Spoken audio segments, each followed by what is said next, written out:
Hai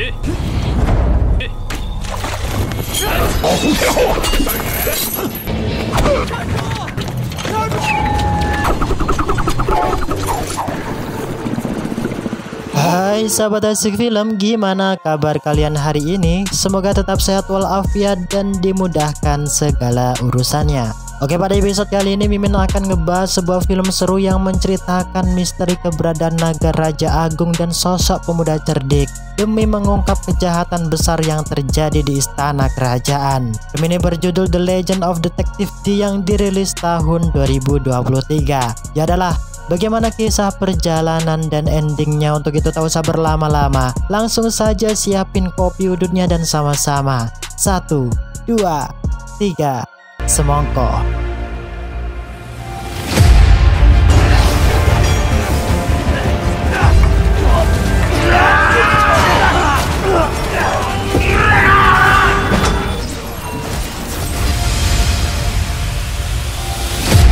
Film dibuka diperlihatkan di sebuah perairan kerajaan Han. Lihat sang ratu bersama para pengawalnya sedang menuju gerbang pembatas naga dengan tujuan mengungkap sosok naga yang masih menjadi misteri akan keberadaannya. Ya, dengan berbagai ritual para dukun dari penjuru benua dikumpulkan inilah, Master Daoyin yang merupakan panglima kepercayaan sang ratu juga mengungkapkan, memberitahu bahwa kemunculan sosok naga spiritual merupakan takdir yang tersirat akan pertanda baik yang selama ini belum terpecahkan sejak abad manusia purba. Dan benar saja, tak berselang lama terlihat dari dasar air muncul gelombang kuat menghantam badan kapal, yang diikuti dengan kemunculan sosok naga legendaris. Di sini, sang ratu juga melihat sebuah pesan yang mengatakan kejayaan akan terus mengalir untuk selamanya. Dengan melihat tulisan legendaris itulah terlihat semua prajurit bawahan sang ratu seketika tunduk lutut di hadapannya. Namun secara tiba-tiba inilah mereka kembali dikejutkan akan kemunculan sosok naga kedua yang seketika melesat menghancurkan naga buatan di hadapan sang ratu dan yang lainnya. Para pasukan yang tak ingin sang ratu terluka, mereka pun membentuk formasi bertahan dan menyerang agar sang ratu tetap aman.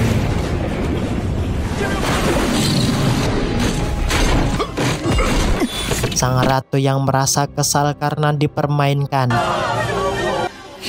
ia pun memanggil Lin Er yang merupakan pasukan inti kerajaan agar dapat dengan segera pergi menemui Dirienji untuk dapat menghadap.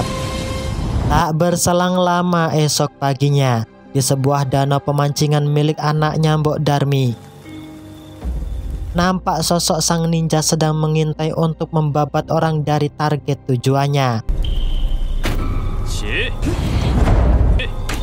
Namun tindakan tersebut nihil ia lakukan yang membuat dirinya terhempas tak berdaya melakukan perlawanan. Pendekar ini tak lain ialah teman dekat Master Renjie yang bernama San Pao. Pendekar Pao yang mendengar info berdebis mengenai gerbang pembatas naga, ia memberitahu Master Ji akan kenyataan tersebut. Di sini Master Ji seketika mengatakan bahwa yang harusnya datang pasti akan datang. Dan benar saja, di waktu yang hampir bersamaan inilah Lin Er dan pasukannya berhasil menemukan keberadaan Master Ji. Sesuai dengan titah dan perintah, Lin Er memberitahu Master Ji jika sang ratu menyuruhmu untuk menyelidiki kasus sosok Raja Naga yang usai muncul dengan tempo waktu 7 hari. Master Ji yang merupakan pasukan inti tetua divisi hukum dan keamanan, tentu ia mengatakan siap laksanakan di hadapan Lin Er. Esok harinya di sebuah sungai Luo yang terletak di kota Laoyang inilah terlihat Master Ji dengan ditemani Lin Er mulai melakukan pelacakan agar dapat menemukan titik terang sosok naga raja buatan yang sudah meresahkan. Dengan keahlian yang mengaku sudah berada di level tingkatan ke-8, pendekar Pao akhirnya berhasil menemukan kepala monster patung naga yang terukir dengan amat indah. Sadar jika masalahnya belumlah beres, Master Ji mengajak mereka pergi mencari para ahli pengrajin yang berkemampuan dalam membuat dan mengukir patung. Di sini, Master Ji juga berkata memberitahu Pao dan Lin Er bahwa di pasar timur inilah ada seorang ahli pemahat yang terampil dalam membuat patung jenis apapun. Sebab orang tersebut merupakan murid asli dari keluarga Mo. Mengerti gerak-gerik Master Ji yang sangat membahayakan bagi mereka. Untuk menghindari konflik, para pengrajin kayu memilih diam tak membuka suara demi menjaga nama baik keluarga Mo dari generasi ke generasi agar tak dianggap sebagai musuh sang ratu. Dengan penuh teliti inilah Master Ji mulai menyelidiki kasus dengan menunjukkan sambil berkata, apakah kepala kayu naga ini buatan kalian? Pendekar Pao yang tak puas akan jawaban tersebut, ia terus memaksa hingga perduelan sengit akibat salah paham pun tak terhindarkan.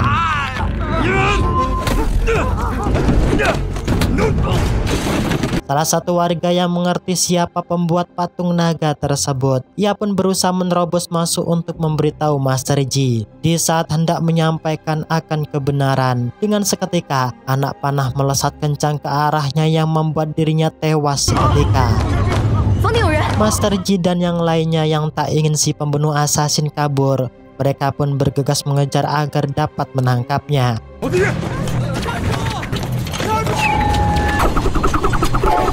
Namun, tindakan tersebut nihil dilakukan sebab si pembunuh asasin dengan sangat kencang melesat yang membuat mereka kehilangan jejak. Master Ji yang tetap menaruh curiga, ia mengajak Pao dan Lin Er untuk kembali di tempat semula. Ya, disinilah para pasukan istana melapor jika mereka sudah kabur tiada orang satupun di dalam rumah. Namun di waktu yang bersamaan inilah Master Ji dan yang lainnya dikejutkan akan kemunculan sosok anak kecil yang menunggangi kereta kuda kayu misterius yang membuat mereka semua tercengang.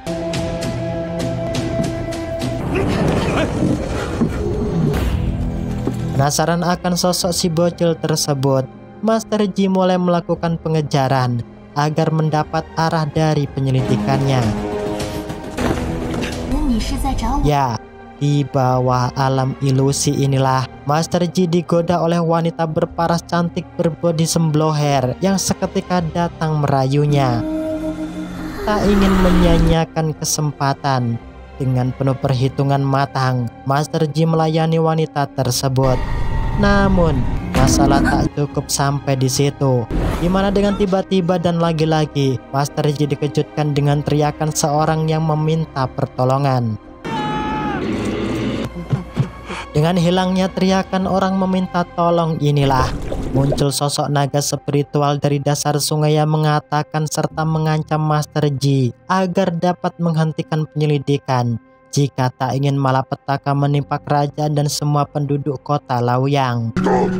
Dengan gertakan tersebut, Master Ji berbalik mengancam dengan mengatakan tak peduli dirimu hantu maupun dewa, dirimu tak layak menghentikanku demi mencari sebuah kebenaran. Dari peristiwa aneh yang ia temukan, Master Ji yang semakin penasaran, malam harinya ia pergi menemui Master Chong Wen, penjaga perpustakaan kerajaan, agar mendapat info lebih akurat dan detail terkait kematian salah satu warga yang tertembak oleh busur panah. Sebab dari informasi yang ia gali, busur panah yang menewaskan warga tersebut lebih tajam dari standar busur yang dipakai oleh kemiliteran. Sesampainya di dalam perpustakaan kerajaan inilah pendekar Pao seketika menjerit ketakutan melihat Master Chong Wen yang tiba-tiba bangun dari tidurnya. Bahkan pendekar Pao juga diperingatkan untuk berhati-hati membuka dan membaca buku peninggalan keluarga Mo, sebab buku tersebut hanya satu-satunya cetakan yang tiada duanya. Menganggap buku yang ia baca sangatlah berharga, dengan teliti pendekar Pao membuka lembar per lembar isi catatan buku tersebut. Ya, disinilah ia menemukan keganjilan karena halaman ke-10 dalam buku tersebut tak ada. Merasa cukup dengan berbagai gulungan dan catatan akan kasus kejahatan, Master Ji berpamitan pergi dari sana.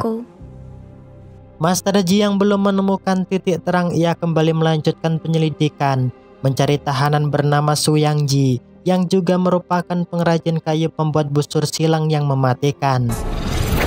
Namun dari hasil penyelidikannya di sel tahanan, Master Ji tak menemukan catatan tahanan atas nama Su Yangzi. Tak kehilangan akal, dengan cerdik esok paginya Master Ji menghadap menemui sang ratu agar mendapat titik terang tahanan ahli pengrajin kayu yang tak lain ialah Su Yangzi. 奉圣谕自后500具神秘弩，天后可知此？ Tak puas akan jawaban sang ratu, Master Ji berpamitan pergi undur diri dari sana. 你明白什么了？ 该臣明白的， Masih dibingungkan dengan teka-teki yang belum terpecahkan dan mendapatkan arah, 子所为。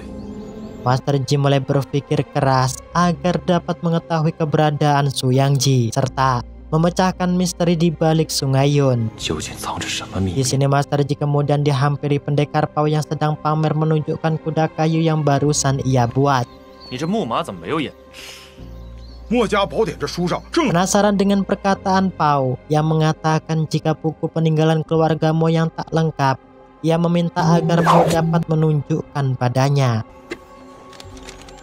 Setelah mendapat surat, Master Ji kemudian bertanya apakah di buku keluargamu tertulis cara untuk membuat busur silang. Ya, setelah dicek, pendekar Pao memberitahu jika memang benar adanya cara untuk membuat busur silang mematikan. Setelah diamati dengan teliti, Master Ji menemukan titik terang dari ketiga mata anak panah yang masing-masing memiliki daya dan kekuatan lesatan 并 yang 非只有 berbeda. 隋炀子一方势力。 Sesuai dengan instruksi inilah, malam harinya Master Ji bersama para pasukan istana kerajaan mulai mendekati tempat gerbang naga agar dapat mengetahui rahasia di balik misteri Sungai Yun.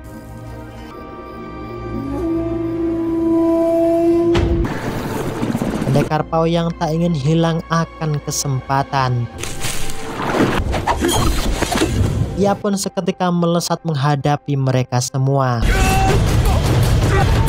Namun di waktu yang bersamaan inilah murid keluargamu juga muncul yang membuat pertarungan sengit antar mereka tak bisa dihindarkan. Ya, di saat peluit legendaris pemanggil naga berhasil didapatkan, Master Su Yangzi yang takjub melihat kemunculan naga. Secara tak sadar, dengan tiba-tiba dari arah belakang, dirinya mendapat serangan yang membuat ia tewas seketika. Master Ji yang semakin dibingungkan, esok paginya ia kembali menghadap sang ratu. 墨家巨子令 Jika dari hasil penyelidikannya, dirinya tak bisa memastikan secara spesifik apakah itu naga sungguhan atau monster jadi-jadian. 回禀天后，是否有真龙？ Sang ratu yang tak ingin menyusahkan Master Ji, ia berkata bahwa kasus pencarian kebenaran sosok Raja Naga cukup berhenti sampai di sini. 臣告退。 Merasa jika kasusnya belumlah selesai, Master Ji mulai berpikir keras agar dapat menemukan titik terang dari segala peristiwa yang sudah terjadi. 线索，追查线，又出现一个神秘小屋，幻境之中具无名书生尸体，和有能力制造。继续追查线索，多半也是这股神秘力量所指。想要真的结束，还没有结束。这时候，相反在提供各种。 Nah, disinilah Master Ji baru paham jika sosok Raja Naga hanyalah sebuah perangkap semata. 糟了！ Tak ingin terjadi hal buruk pada sang ratu di depan gerbang istana. Master Ji menghadang kepergian Panglima Daulin yang hendak menuju Sungai Yun. Di sini Master Ji mengatakan dugaannya di hadapan Panglima Daulin jika ada sosok sepasang tangan yang ingin menggeser kursi singgasana sang ratu. 李大人， Panglima Daulin yang sedikit ragu, ia mengatakan jika dugaanmu ini salah, maka tak ada lagi jalan buatmu untuk kembali. Paham akan risiko tersebut, Master Ji berkata aku siap dan bertanggung jawab atas segala tindakanku. Sedangkan di sisi lain di dalam istana, terlihat Pai Kun yang merupakan anak kandung sang ratu menghadap menemui ibunya di istana. 拜见母后。 Kaget dan merasa tak meminta untuk kemari. 孤召你， Sang ratu bertanya siapa yang menyuruhmu untuk datang. Nah, di waktu yang bersamaan inilah Lin Er juga datang di hadapan mereka. Di sini ia mengatakan di hadapan sang ratu jika dirinya ialah anak kandung Paikon yang tak berani mengatakan yang sebenarnya di hadapanmu. Mengerti akan kenyataan tersebut, sang ratu yang melihat aura Lin Er penuh dengan ancaman, ia berteriak memanggil pasukan agar dapat melindungi dirinya. Namun pasukan inti sang ratu secara senyap sudah dihabisi oleh para ninja assassin atas perintah Lin Er. Dalam kondisi yang terdesak inilah, untungnya Master Ji dan yang lainnya datang, yang membuat Lin Er terkejut melihat sang ratu yang tiba-tiba muncul dari belakang. Nah, di sini akhirnya terungkap jika kasus sosok kemunculan Raja Naga serta hilangnya lembaran buku keluargamu yang berisikan teknik membuat busur silang tak lain telah sengaja disobek Lin Er itu sendiri dengan motif ingin menggeser kursi singgasana kerajaan. Karena kejahatannya sudah terbongkar, sang ratu yang tak ingin tinggal diam, ia memerintahkan Panglima Daolin agar dapat membekuk menangkap mereka semua.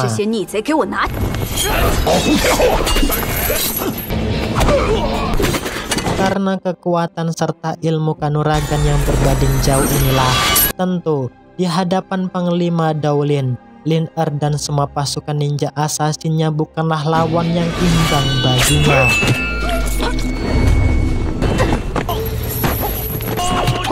Bahkan di sini juga terungkap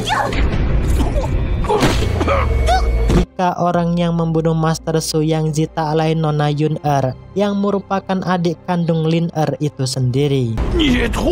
Master Ji yang tak tega melihat Lin Er tewas terkena pukulan tapak mematikan, dengan sigap dirinya menjadi tameng yang membuat ia terjatuh muntah darah.